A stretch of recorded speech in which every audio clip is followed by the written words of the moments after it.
Para saudara dan saudari yang Tuhan cintai, selamat pagi dan selamat bertemu lagi dalam Renungan Harian edisi hari Selasa dalam masa Paskah yang kedua, tanggal 13 April 2021.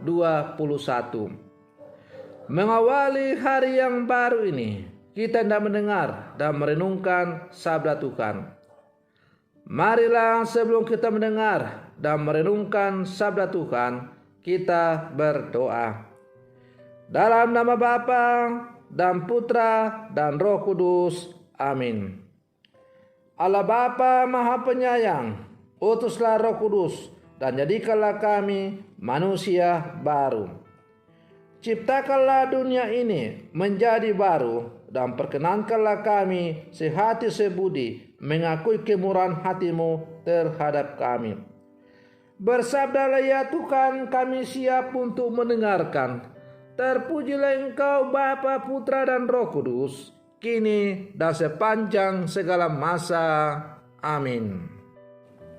Para saudara dan saudari yang Tuhan cintai, sabda Tuhan yang hendak kita dengar dan kita renungkan untuk mengawali hari yang baru ini, hari Selasa dalam masa Paskah yang kedua, tanggal 13 April 2021, diambil dari Injil Yohanes pasal 3 ayat 7 sampai 15. Tuhan sertamu.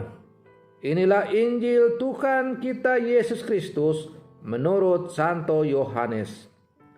Dalam percakapannya dengan Nikodemus, Yesus berkata, "Janganlah engkau heran, karena aku berkata kepadamu, kamu harus dilahirkan kembali.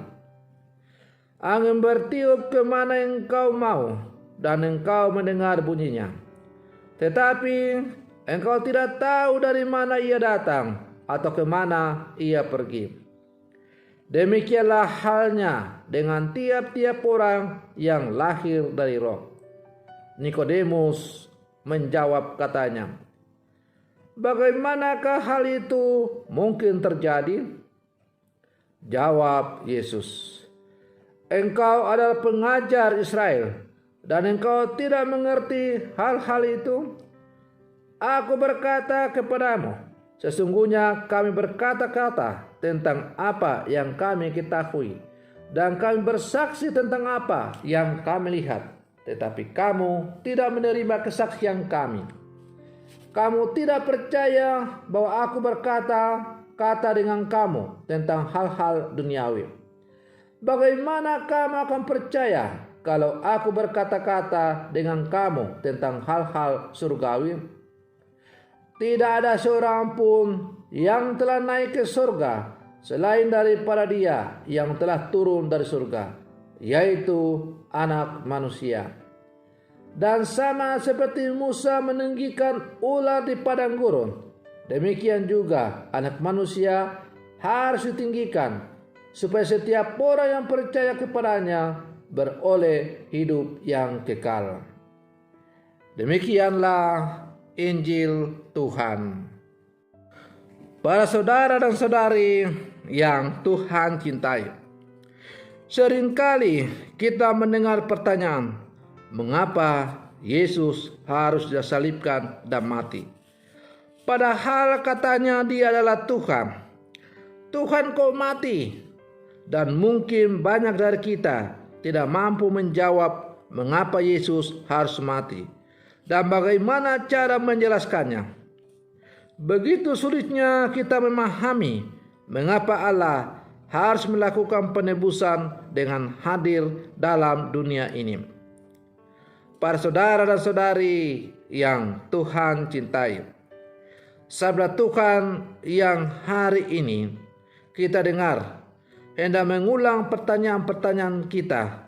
Maka Yesus menjawab dengan bertanya kembali kepada kita seperti dikatakannya kepada Nikodemus. "Kamu tidak percaya waktu aku berkata-kata tentang hal-hal duniawi. bagaimana kamu akan percaya kalau aku berkata-kata dengan kamu tentang hal-hal surgawi?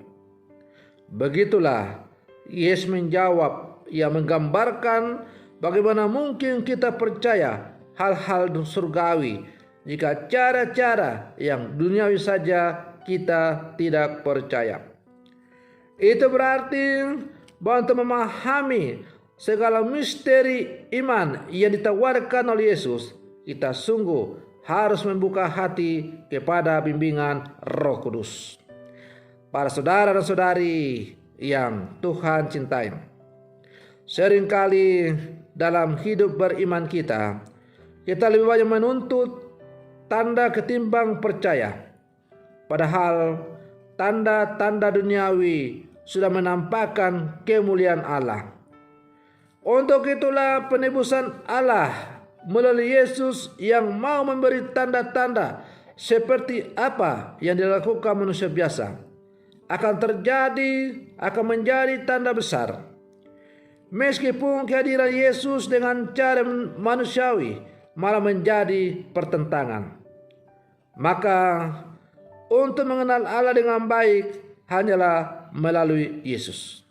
Seperti yang ditegaskan Yesus sendiri, bahwa tidak ada seorang pun yang telah naik ke surga selain daripada Dia yang telah turun dari surga, yaitu Anak Manusia itu. Dengan demikian, hanya melalui Yesuslah kita mengenal segala misteri sejarah keselamatan yang dilakukan oleh Allah. Dan hanya melalui Yesuslah kita akan sampai untuk mengenal kebenaran dari Allah itu. Hanya orang yang berasal dari atas, dari Allah, yang mampu melihat dan menangkap apa kebenaran Allah itu. Para saudara dan saudari yang Tuhan cintai, untuk semakin mengkonkretkan apa yang dimaksudkan oleh sini, maka dapatlah saya memberikan analogi sebagai berikut. Katakanlah kita orang hanya bisa menceritakan suatu keadaan daerah tertentu. Misalnya orang yang belum pernah ke daerah pedalaman, misalnya Kot di Wamena, pasti dia tidak akan mampu menceritakan tentang kota Wamena itu.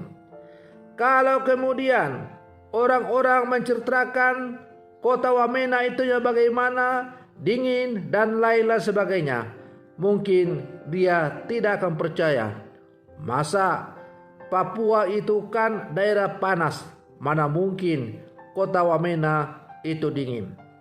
Tetapi kalau orang yang sudah pernah ke Wamena atau berasal dari Wamena, dia akan mampu menjelaskan dan sungguh percaya dan mengetahui bahwa memang kota Wamena itu adalah daerah dingin.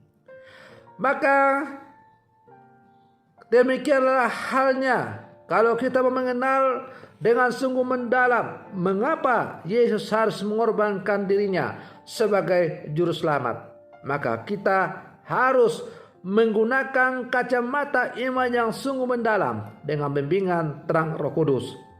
Hanya dengan diperbaharui menjadi anak Allah, maka kita akan mampu memahami misteri keselamatan yang ditawarkan oleh Allah kepada manusia melalui Putra Tunggalnya Tuhan kita Yesus Kristus. Karena itu Yesus membuka Injilnya yang kita dengar pada hari ini. Janganlah kamu heran jika aku mengatakan bahwa kamu harus dilahirkan kembali.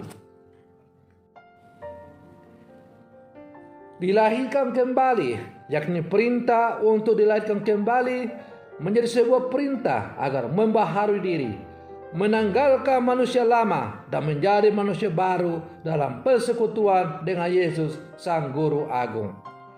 Perintah yang sama pun dialamatkan kepada kita yang hidup di zaman sekarang. Kita diminta untuk selalu membaharui diri dengan jalan pertobatan, sehingga kita menjadi manusia baru dan pada akhirnya akan mampu menangkap tentang misteri keselamatan yang ditawarkan oleh Allah kepada kita. Para saudara dan saudari yang Tuhan cintai, Dengan menjadi manusia baru atau dilahirkan kembali, kita pun layak menjadi saksi Kristus di tengah dunia yang terus berubah. Kami berkata-kata tentang apa yang kami ketahui dan kami bersaksi tentang apa yang kami lihat, tetapi kamu tidak menerima kesaksian kami.